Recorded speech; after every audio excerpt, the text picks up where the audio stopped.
Hi అండి, అందరికీ good morning. ఈరోజు పల్లీ చట్నీ చేస్తున్నాను, అంటే శనగింజల చట్నీ అండి.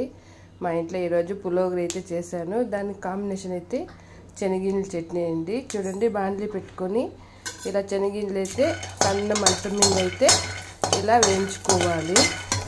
ఇప్పుడైతే దీంట్లోకి పచ్చిమిరకాయ అయితే వేసుకుందాం. ఇప్పుడైతే 3 పచ్చిమిరకాయలు అయితే వేసుకున్నాం కదండి.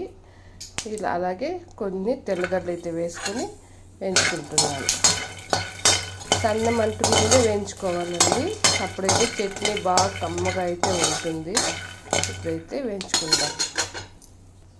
ఇప్పుడైతే ఇలా అయితే వేయించుకోవాలండి. ఇప్పుడైతే ఇది అయింది. ఇవి మిక్సీ జార్లోకి అయితే తీసుకుందాం.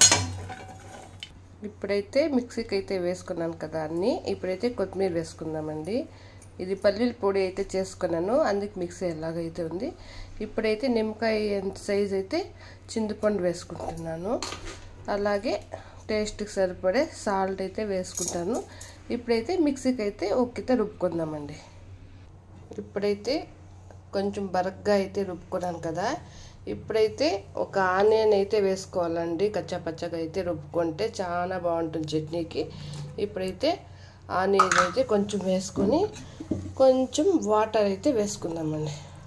కొంచెం చాలండి, మళ్ళా బాగుండదు. గట్టిగా ఉంటే చట్నీ బాగుంటుంది. ఇప్పుడైతే మిక్సీకి వేసి చూపిస్తాను.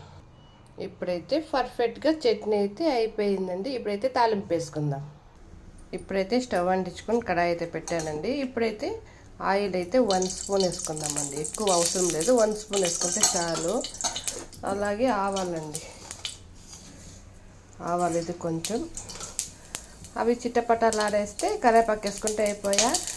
ఈ ఎర్రగడ్డలు అయితే వేసుకోవట్లేదండి, ఎందుకంటే ఆల్రెడీ నేను దీంట్లోనే వేసాను కదా, అందుకైతే వేయట్లేదు. ఇప్పుడైతే పోపు కొంచెం చల్లగా అవ్వాలండి. పోపు అయితే కొంచెం చల్లగా అయింది. ఇప్పుడైతే చట్నీ వేసుకుందాం. సింపుల్ అండి, చాలా సింపుల్గా అయితే చేసుకోవచ్చు చట్నీ అయితే. ఇది పులిహోరకి, మన ముద్దుకైతే కొంచెం ఆనియన్ వేసుకుంటే చాలా బాగుంటుంది. నేనైతే పులిహోర కదా, అందుకైతే ఇలా చేశాను.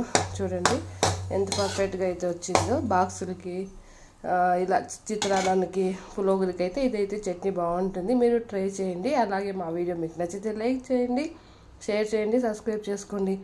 ఓకేనండి, బాయ్.